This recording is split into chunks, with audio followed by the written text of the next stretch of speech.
Palamuru Rangareddy lift irrigation పథకంలో భాగంగా ఆ ప్రాజెక్టు పోయే వేలో కోల్పోయిన భూములు, ఇండ్లు కోల్పోయిన భూ నిర్వాసితుల నుంచి పెద్ద ఎత్తున కోట్ల రూపాయలు మోసం చేసి వాళ్ళను మోసం చేసిన ఓం శ్రీ సాయిరాం ఫైనాన్స్ బాధితుల పక్షాన పోరాడేందుకు బీసమ్మ సిద్ధమవుతుంది. నిన్ననే నాగర్ కర్నూలు జిల్లా కేంద్రంగా ఒక పెద్ద సభ జరగడం జరిగింది. అసలు ఆ సభలో ఒక్కసారి వాళ్ళ కన్నీటి గాథలు వింటే ఎంత బాధాకరమైన సన్నివేశాలు ఉన్నాయంటే, దాదాపు 2000 పైచిలకు నిర్వాసితులు, భూములు కోల్పోయిన నిర్వాసితులు ఒకరొకరు ₹1,00,000 నుంచి చూసుకుంటే దాదాపు 30-40 లక్షల వరకు ఒకరొకరు డబ్బులు ఇచ్చి మోసపోయిన పరిస్థితి అక్కడ కనిపిస్తుంది.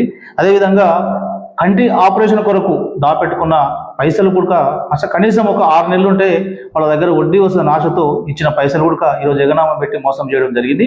అదేవిధంగా ఒక ఎగ్జాంపుల్ ఉదాహరణ తీసుకుంటే, భారత సైన్యంలో పనిచేసే వాళ్ళ కొడుకు చనిపోతే కేంద్ర ప్రభుత్వం ఇచ్చే 30 లక్షలు కూడా అతను ఈ ఓం శ్రీ సాయిరాం ఫైనాన్స్ దగ్గర దాచుకుంటే అది కూడా మోసం చేయడం జరిగింది. ఈరోజు వాళ్ళ కుటుంబం రోడ్డున పరిస్థితి నిన్న స్పష్టంగా కనిపించింది.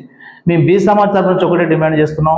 ఏదైతే ఈ ఓం శ్రీ ఫైనాన్స్ బాధితుల పక్షాన పోరాడేందుకు ఈరోజు బీ సమాజ్ మొత్తం ఉమ్మడి జిల్లా వ్యాప్తంగా ప్రత్యేక కార్యాచరణను తీసుకునేందుకు సిద్ధమవుతున్నాం.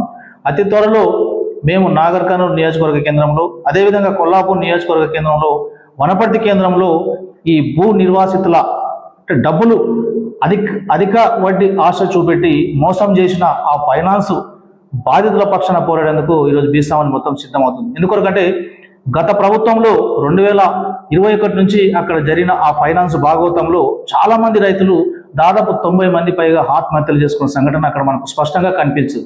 ఎందుకంటే అప్పుడు ఆ ప్రభుత్వంలో ఉన్న ఎమ్మెల్యేలు నాగర్ కర్నూలు మల్లి జనార్దన్ రెడ్డి గారు కానీ, అప్పటి మంత్రి నిరంజన్ రెడ్డి గారు కానీ, కొల్లాపూర్ హర్షవర్ధన్ రెడ్డి గారు కానీ ఏ రోజు కూడా వీరి పక్షాన అసలు పోరాడిన సందర్భం లేదు. వీళ్ళకు మద్దతు తెలిపిన సందర్భం కూడా ఆ రోజు లేదనేది భూ నిర్వాసితుల నుంచి వస్తున్నటువంటి సమాధానం. మేము ఒకటే చెప్తున్నాం, ఈరోజు ఏదైతే ఇంత నిర్లక్ష్యంగా వివరించిన ఫైనాన్స్ బాధితుల గురించి ఖచ్చితంగా మనందరం పోరాడవలసిన పరిస్థితి ఈరోజు దాపురించింది. ప్రస్తుతం నాగర్ కర్నూలు ఎమ్మెల్యేగా రాజేష్ రెడ్డి గారు, కొల్లాపూర్ ఎమ్మెల్యేగా మంత్రివర్యుడు జూపల్లి కృష్ణారావు గారు, వనపర్తి ఎమ్మెల్యేగా మేఘరెడ్డి గారు ప్రస్తుతం ఉన్నారు. గత ప్రభుత్వంలో వాళ్ళు ఏదైతే చిన్నచూపు చూసి ఆ బాధితుల పక్షాన పోరాడలేదు కాబట్టి కనీసం మీరైనా ఆ బాధితుల పక్షాన పోరాడి ఆ బాధితులకు వాళ్ళు ఇచ్చిన పైసలు అసలు వానికి వడ్డీ ఏదైతే ఆశ చూపెట్టినో దాన్ని మొత్తం కలిపి బాధితుల పక్షాన్ని ఇచ్చేంత వరకు మీరు పోరాడండి.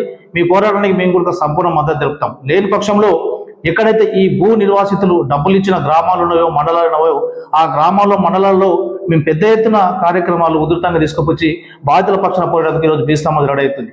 మేము ఒకటే రిక్వెస్ట్ చేస్తున్నాం, ఈ 3 నియోజకవర్గాల ఎమ్మెల్యేలకు, ప్రజాప్రతినిధులకు ఒకటి రిక్వెస్ట్ చేస్తున్నాం. ఎందుకంటే వాళ్ళు ఈరోజు దాదాపు ఇల్లు లేక పొలాలు పోయి ఈరోజు అడుక్కునే పరిస్థితిలో ఉన్నారు. చాలా మంది ఈరోజు దాదాపు 90 పైచలకి ఇంతకుముందు అనుకున్నట్లుగా 90 మంది పైగా ఈరోజు చనిపోవడం జరిగింది. కనీసం వాళ్ళ పిల్లలు వాళ్ళని దృష్టిలో పెట్టుకునైనా మీ రోజు వారి పక్షాన పోరాడారని బీ సమాజ్ తరఫున డిమాండ్ చేస్తున్నాం. లేని పక్షంలో ఉమ్మడి జిల్లా వ్యాప్తంగా ప్రత్యేకంగా పెద్ద ఎత్తున ఉద్యమాలు చేసేందుకు ఈరోజు బీ సమాజ్ సిద్ధమవుతుంది.